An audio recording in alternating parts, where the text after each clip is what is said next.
children are in a separate classroom, probably been drugged up by the Sunday school teacher. But if you send them in this Sunday school class and they get out of hand, we got a teacher that knows how to put them back in hand. So if you're one of those parents who want to come and be with us, and your kid is hyperactive, we're not going to give him any dope. We're going to give him some hope on the seat of instruction. Anyhow, let's continue to move. Now you may think that's cruel, but that's what I had, and that's what helped me, and I don't know what's going to help you as you try to figure your way in this. We got some seats right up here in the front. Good to see you, my brother. Thank you for coming to the home church. And I'm going to ask my cameraman if he can to just take a down shot, bam, back up, show all the heads in the home church. Because you folk that are watching this at home, you need to start this in your homes. You need to do this in your homes.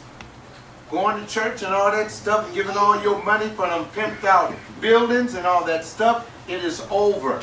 And let me tell you something else, because you got a lot of these so-called apologists out there, and they're writing these books and doing these things. That's just another gimmick to get your money, because once you learn that stuff, what are you doing with it? You better search deep down in your heart to see whether God has called you to be a Bible teacher, whether you can stand up 30 or 45 minutes and give somebody the plain admonition of the words.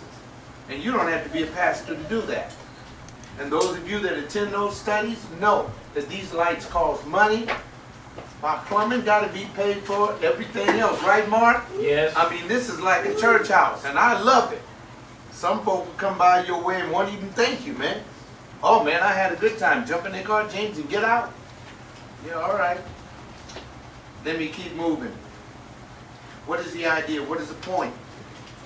The big idea, or the central point of this message is, I hope and pray that you read the following scriptures with me and to examine yourself, your present church, even those of you at home. Examine where you're going to church. If you come to the conclusion that you lack true faith as Jesus Christ and renewed in that faith and in His Word, that you are in a church full of error. Now, what I'm going to try not to do in this sermon is mention any pastors or any names of any churches, because that is not the point. The purpose of this sermon is to merely bring you to a consciousness that you know what true faith is as opposed to false faith. And that's very, very important. What is true faith as opposed to false faith? Now, first statement that I want to share with you is that true faith will guard the gospel and never turn away from its truths. True faith will guard the gospel and never, ever turn away from its truth. Let me say, before I even give you the scripture for that, there are so many faiths out there. The first thing that they do is they say, well, I know what the Bible teaches about this, but this is what God has shown me. And the next thing you know, they turn you away from biblical truth. You must be aware of that kind of confront. Well, I know what your pastor taught you over there, but we're living in this new age, and we have to understand that God doesn't operate like that. He's shown me a new vision, a new paradigm. This new paradigm.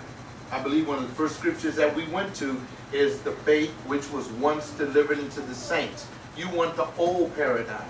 You don't want to get on this new paradigm shift that they take you on. That's why if you go to these big churches, they have these huge leadership groups, and they have all these, and you know what I'm talking about, you know, all them leadership groups and connections and all. See, that's the new paradigm. Yeah, well, yeah, thank you. Just take care of that little wasp. Kind of nice meeting in the group setting. Well, let me give you the first scripture. Galatians chapter 1, verses 6 through 8. Galatians 1, 6 through 8.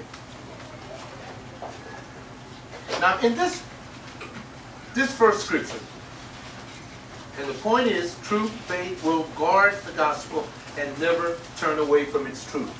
You would be surprised how many people started off marked good and ended up terrible. Look what Paul writes to the church of Galatia. I'm amazed that you were so quickly deserting him who called you by the grace of Christ for a different gospel. Here, Paul planted this church in Galatia, and he said, I am shocked that it didn't take you a long time to switch and turn and give it up. You just gave it up like that. Somebody come to you and say, what is Pastor John teaching you over there? He's teaching you to wait on God, right? Yes. Well, if you wait on God, man, you never get it. You come over here, you can just name it and claim it, bam it and jam it and bash it and clash it, and it's yours. Or you've been faithful 20 years waiting on God to do something, and he hasn't done it, and now you're going to just chunk in everything. He says, look what he says. In verse 7, he identifies with this new gospel that you have fallen into is not. He says, which is really not another, only there are some who are disturbing you and want to distort the gospel of Christ. See, he says, Paul says, he gives it to you in plain English. There are people that will talk to you in that way. That's why the new people that want to come here, I got to call them. And I'm going to ask them, what you want? People they say, what do you need? What do you want?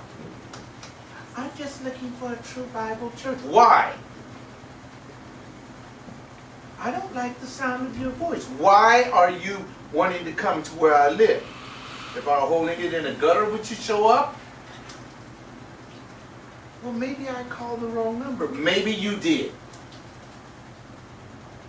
See, that's where I am. That's why I said, if you find somebody that wants to come to a true Bible fellowship and they know you and you're coming in, bring them. Because if you bring them and they're rotten and they steal something, I'm getting you. Because you should be character-wise enough to know who you're bringing in my pad or in Pastor Sean's house. When we go out to Corona, you're going to bring somebody out there and then they're going to start acting like a fool. I'm getting you. Do you have enough sense that you're supposed to ask the person, what do they want to come around us for? I got some of my neighbors want to come up over here. I said, brother, I know you. Anytime you want to come here, you're welcome in my house. You don't have to question me about who that is. I've already done the background. But to bring them all to me, I don't know these people. You find it down. Now look at verse 8. But even if we are an angel from heaven, Paul is making it real now. He's saying, I'm going to let you know how serious this thing of Christianity is. But even if we are an angel from heaven should preach to you a gospel contrary to what we have preached to you, he is to be accursed. In the Greek, that term is anathema. Anathema is the term used, cursed to hell, if somebody is not telling you the truth. That's why I said in this first point that the true faith will guard the gospel and never turn away from its truth. And Paul was saying to the church of Galatia, I'm amazed that you people have turned to Disneyland so quick.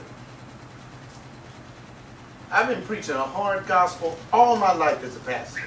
I'm never going to compromise it to make no church grow. And you guys have seen yourself, the people that come here, I'm coming because God has led them. I'm not giving no invitation. Please write me and send me $10 and I send you a prayer cloth. You send me $10, I send you a snot rag and tell you to clean it yourself. Not thinking about you. It is not about that at all. Let's move on down to the second aspect. True faith will test every spirit. Go to 1 John 4:1. True faith will test every spirit. 1 John chapter 4, verse 1. Now you see, this true faith is not, don't bring the person to me and have me test them for you. Don't you look out and look at the church and then have me call the pastor and see if that pastor is right for you, and then I'm to tell you that you can go to that church. Don't do that.